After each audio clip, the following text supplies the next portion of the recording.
Hey dolls, it's Andra. Today we're taking a look at Mermaze. So you've probably heard that Mermaze might actually be abandoned. No official statements as of yet, but if that is the case, pretty short-lived brand. They were only around for about a year and a month, so they didn't really have many releases. But that means we get to cover all their releases in this video. Because I don't have any of the dolls and I've never actually owned one, I can't really give you an in-depth review, but what I will do is give you a sort of overview of all their releases and my thoughts about how the brand was going along the way. So this is what the original wave of Mermaze looks like. There were 5 dolls, starting from left to right. We have Harmonique, Jordi, Riviera, Chanel, and Kishiko. I remember during the initial launch of Mermaze, and even just prior to that, everyone was kind of losing their shit. It's not every day that you see a mermaid-centric doll brand. So the fantasy plus the reliable reputation of MGA and all of that just neatly bundled up in this very aesthetic sort of marketing, I think that was a very big sell. Not to mention, MGA also sent PR packages to some very notable YouTubers in the doll community. I was really glad to see that MGA worked with Ex-Canadensis on this because she is the perfect person to do the job in my opinion. I mean, the girl literally eats, sleeps, and breathes mermaids. This was a pretty strong start in my opinion. We have 5 very different characters who are also given a web series to potentially flesh out the characters and introduce new characters as well. These dolls seemed pretty high quality with the different fabrics and the inset eyes and the different sculpts for the tails, which should be the focus of a mermaid brand. While yes, there were and are other doll brands out there, Mermaze didn't really have anyone in direct competition with them except for Mermaid High, which kind of got blown out of the water, but that's a story for a different time. So I'd say generally they were at a pretty good vantage point. This is how the first wave of dolls came in their packaging. It was a little bit of a double-edged sword. While a lot of us really liked the innovation in the packaging because it mimics swimming through water, a lot of us also didn't like that it left the tail exposed, especially what with the whole pandemonium thing going on in the world and just generally the tail getting scuffed up. And then we got this collector doll. This is Aura, and she was marketed as a collector doll by Mermaze, which is strange because her main selling point was that she came with glitter gel that you could put in her hair as well as in yours. Sounds a little bit like a playline gimmick, doesn't it? Like, I don't think adult collectors would be too overjoyed with that whole hair gimmick. It's more for a kid.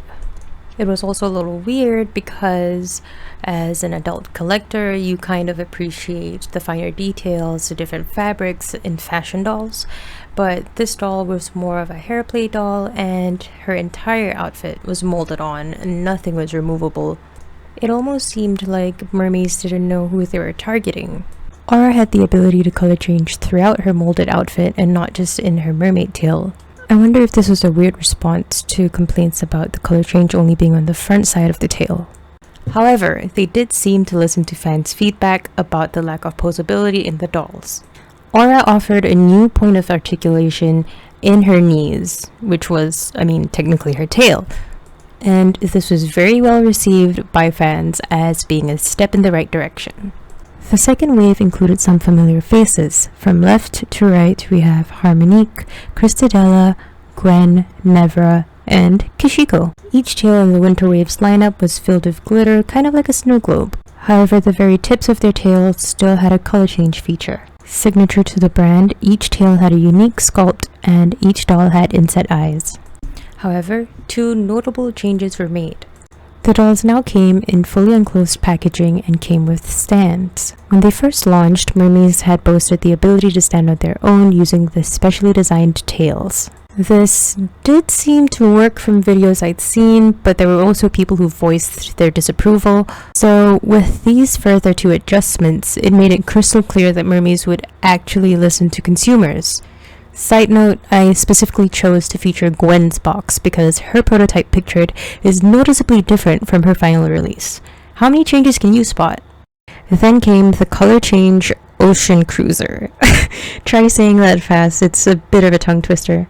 This didn't really make any waves, get it, in the community. Some people were kind of mildly excited because they thought it looked cool, other people just couldn't really care for it, and there were some people who were saying that mermaids don't need cars, and they were saying it didn't really make sense. But I mean, mermaids can get tired from swimming too. I think it was a smart non-doll product to supplement the entire brand because the whole gimmick is the color change feature, so now kids could have a dedicated color change station while also letting their imagination run wild a little bit. Here came our second deluxe doll, Fashion Fins Mora. I think generally this was a little bit more well accepted in that opinions were a little bit less divided, lack of fashion pieces, and here came Mora with over 425 looks. And yet again, Mermaze gave us something a little bit different, this time with color change makeup. So it kind of seems like Mermaze was a little bit all over the place, but it was good that they were listening to what the fans wanted, and it seemed really promising that they were leaning towards the fashion aspect of being a fashion doll and kind of figuring out what that means for mermaids in particular. If the rumors that Mermaze has been abandoned are true, then the very last release that they would have had would be the salon playset. At the moment, fans are at the edge of their seats because there were some other dolls that were set to be released. An example of this is the Slumber Party line. We can kind of anticipate what the dolls would look like because the line would be based off of the web show. 5 dolls are anticipated to be released. These are Zuna, Bryn, Cassie, Kinsley, and Monroe. I'm sorry if I'm not pronouncing any of those names right because I have never actually watched the web show. Zuna is pictured here with the orange hair. Cassie is right in the middle. Kinsley is next to her with the side ponytail. And Monroe is actually next to Zuna. She's the one with the long coat. I don't know why, but Bryn seems to have some kind of seafoam color for her hair, but sometimes you see she kind of has this brighter blue color. But while we can't really say for sure what the future holds, I think that Mermaze actually has a lot of potential, even though the releases were kind of all over the place and it didn't really seem like they knew what they wanted to do with the brand. You can't really deny that they had hallmarks of high quality, like the inset eyes, the long, soft hair, which, if I'm not mistaken, was good quality nylon, the individual tail sculpts, and actual fabrics. It was also really cool to see that the brand was constantly listening to feedback and trying to improve. Obviously, the brand's not for everyone. Like, I know some people were creeped out with the inset eyes. Hell, I don't even collect them, but I can appreciate them from afar. So I hope that for their target audience's sake, they stick around because I think they could really be top-notch dolls in their niche if given the time, resources, and care to flourish properly. But what do you guys think? Let me know down in the comments. Thank you guys so much for watching. I'll see you guys in the next one.